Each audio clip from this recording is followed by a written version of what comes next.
I've gone on and on about how stupid William Afton is, and how he could have been doing just a couple things to be more difficult to capture or even maybe impossible. But just how would these things have made him a better villain? And what would have happened if William Afton was actually smart? That's what we're exploring today. Let's do it. Location.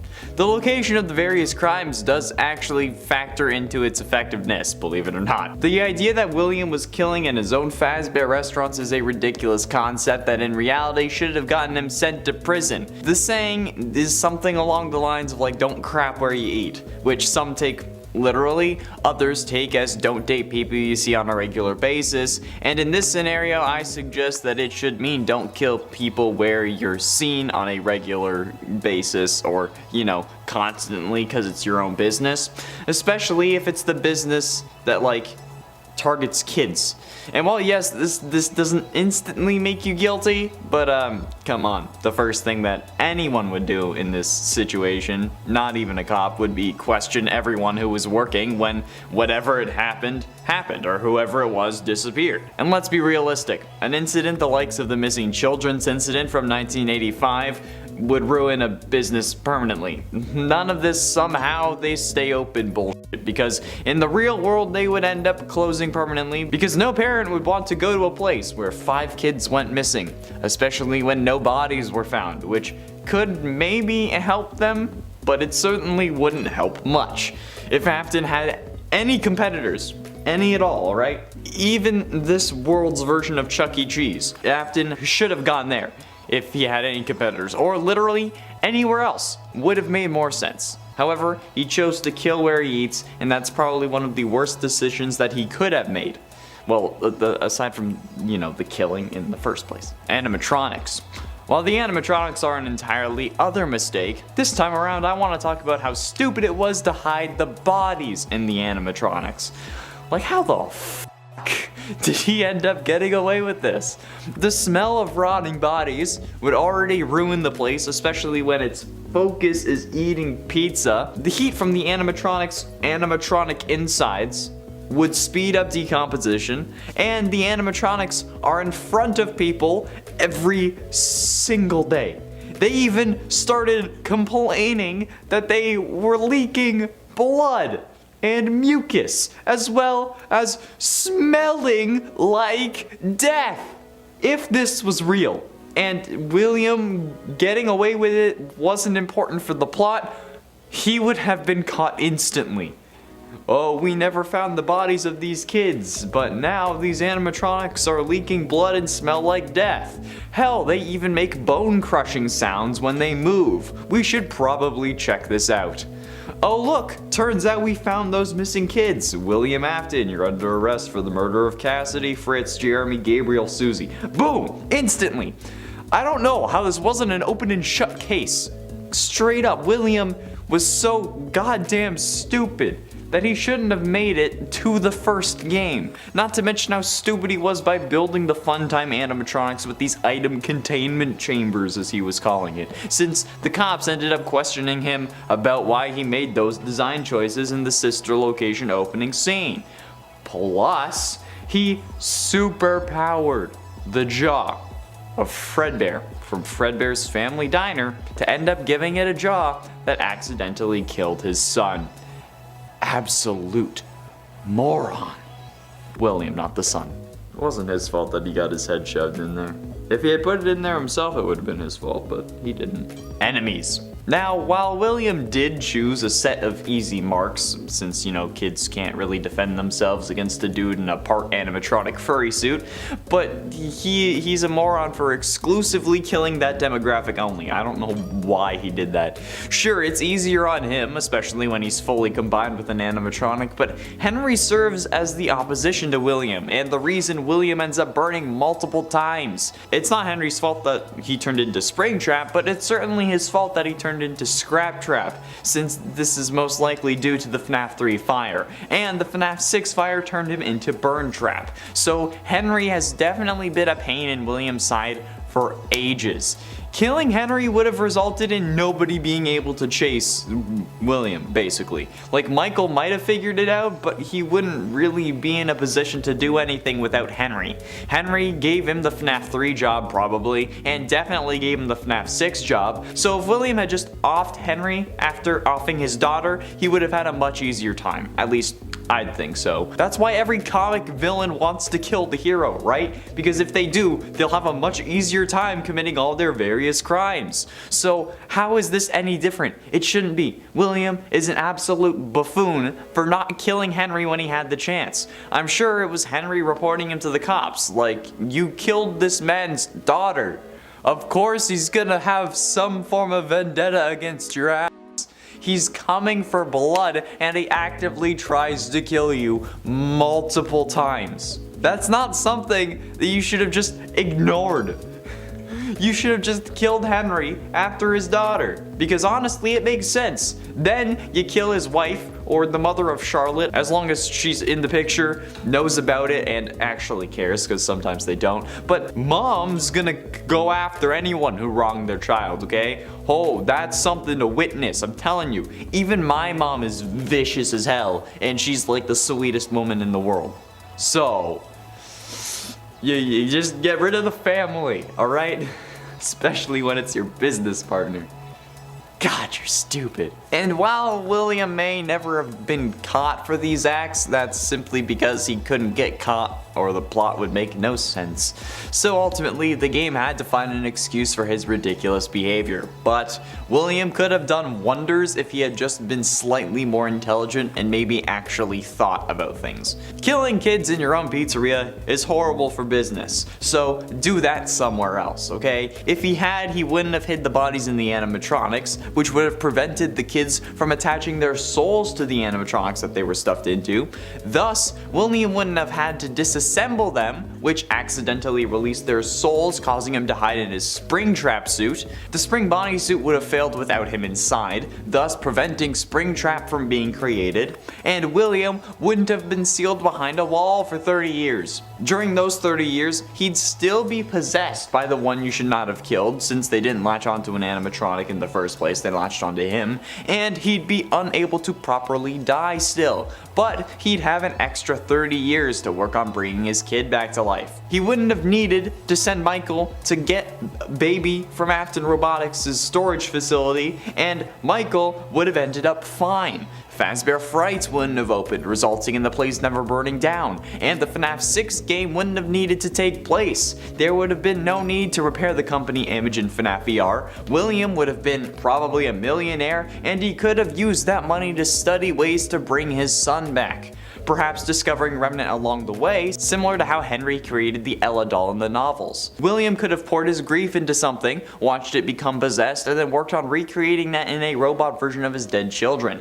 If his children even died anyway. Since Fazbear's wouldn't have closed, he wouldn't have needed to open Circus Babies, resulting in Elizabeth staying alive. And since Crying Child wouldn't have seen her get scooped, he wouldn't fear the animatronics. Thus Michael not needing to put his head in the Fredbear mouth because he thought it was funny, because his brother was scared. His brother wouldn't have been scared, so Michael wouldn't have needed to do that. William also just wouldn't have supercharged Fredbear's jaw, so even if Crying Child did get his head in there, which again I guess would technically be possible, he still wouldn't have died because of it. All of this simply goes back to William's first mistake, which was choosing to kill people in his own establishment. If that first kill also wasn't his business partner's daughter, nobody would have been suspicious of him and everything would have gone his way. Okay? Afton is smart. However, he could have been a lot smarter at the start, which would have resulted in him having an easy time on his killing spree, but I guess that would make for a very interesting game series, would it? And 10 Cassidy. Assuming for the scenario that Cassidy is the one you should not have killed, this was one of the dumbest things that William could have done. Or maybe he doesn't consider it a mistake, since the one you should not have killed after all is keeping him alive. They're doing it as a way to make him suffer though, so since it's potentially a mistake but could be considered a good thing depending on the angle, I'm going with the top spot for this one.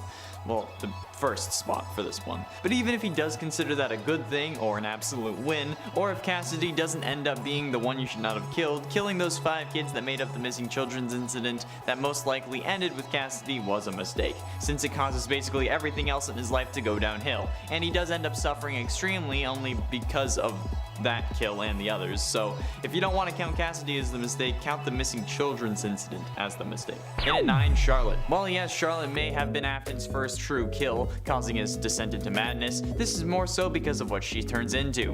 In the games, Charlotte ends up possessing the puppet, who then gives life to the other animatronics, which causes you to disassemble them and release their spirits, and then scare you into your spring bodysuit that crushes you, and then starts your descent into further madness. But even discounting the game aspects of killing her being a mistake, in both universes where William kills Charlotte, Henry comes after him for it, which results in what should be his death multiple times over. And not to mention how in the book specifically, unbeknownst to her, Charlie is an animatronic robot that was meant to replace Henry's daughter, and it's also revealed that the animatronic is also the baby animatronic that we know and love, who can switch between her forms at will. So yeah, in the books, Charlotte is also baby, who is also Elizabeth Afton. And at 8, the fun times. There's no doubting what you've achieved on a technical level. These are clearly state of the art. There are just certain design choices that were made for these robots that we don't fully understand. We were hoping you could shed some light on those. She can dance, she can sing, she's equipped with the built-in helium tank for inflating balloons right at her fingertips, she can take song requests, she can even dispense ice cream. With all due respect, those aren't the design choices we were curious about, Mr. Afton. This classic line of Afton being interrogated that plays the first time you open Sister Location is definitely showcasing this idiotic mistake. The cops know what these animatronics are capable of and were designed to do, so they instantly end up being even more suspicious of William and are going to be keeping a closer eye on him. Probably why he ends up dressing up in the spring bodysuit to start killing, which ultimately screws him over. So yeah, designing the fun times as killbots was definitely a bad idea. And at 7, Henry. Why did you think that killing Charlotte wouldn't have any consequences? Like, you killed your business partner's daughter, that's gonna be pretty obvious to him, especially when he already suspected you were up to something, so he took extra care to protect his daughter, and she still died. That's a vengeful father if I have ever heard of one, and he hasn't even needed vengeance yet. So then, you know, he's after you, or seems like it, and you don't kill him next? Killing Henry could have done wonders for your criminal career. I mean, like, yeah, the cops are already suspicious, but as long as they can't find a body, you'll be clear again. If they won't put you away for 5 missing kids, they won't put you away for a missing father as well. Especially a jury who has to be convinced beyond a reasonable doubt that you are a killer. And without a body, there's no real forensic evidence. And again, they didn't put you away for the missing kids, so you just finally off Henry and then you'd be able to stay as yourself or even a springtrap, alright? And then you don't get burned like 3 separate times, and Michael would still be alive. And at 6, hiding spot. How the absolute living hell did he not end up, like, how did he get away with this? How did he not get caught? The smell of rotting bodies would ruin the hell out of the actual atmosphere of the pizza place because, you know, you're supposed to be trying to eat pizza. And the heat from the animatronics, like the robotic parts of their body, would help to speed up the decomposition of the missing kids. And the animatronics are in front of all those other kids every single day. There's even reports about people complaining that the animatronics started leaking blood, mucus, and other bodily fluids, as well as, quote, smelling like death. If this was real life and William getting away with this wasn't important for the plot or the story of the overall games, he would have been caught for that instantly. Like, oh, we never found the bodies of these kids that went missing at this pizza place, but now the animatronics at this pizza place are leaking blood and smell like death. They also sound like their bones are being crushed when they move. So maybe we should check these out. Let's get a warrant. Oh, look, turns out we found those missing kids. William Afton, you're under arrest for the murder of Gabriel, Susie, Jeremy, Cassidy, and Fritz. Boom. Oh, then they could probably throw on Charlie and a couple others on there, I'm sure. Like, boom, instantly, he gets caught. I don't get how this wasn't an open and shut case. Like, William is so goddamn stupid that he shouldn't have made it to the events of the first game. Like, not even 1987, or not even 1985, alright? It shouldn't have happened. His whole plan is a dumpster fire of bad ideas. Halfway through into number 5, Elizabeth. Speaking of mistakes, let's talk about his daughter. What about getting your own kid killed? That's what I mean. Like, I don't know how William thought that this was a good idea. Like, I feel like this guy just thought, like, how do I capture kids more efficiently? Oh, I know, I can make a robot to lure them in and then grab them when they're close. But like, what would its design be? Hey honey, come here, daddy wants some design tips. And then Elizabeth ends up making the most predictable move ever and going directly against her father's instructions to see the robot that's basically perfect in her eyes. Like, William, why did you think that this was ever going to end well? Like, what did you think was going to happen? When has a kid ever listened to a parent? Especially at that age, when they're seemingly also loaded because you own a successful entertainment business. Spoiled rich kids listening to their dad when they say not to touch a giant robot made to appeal to them specifically.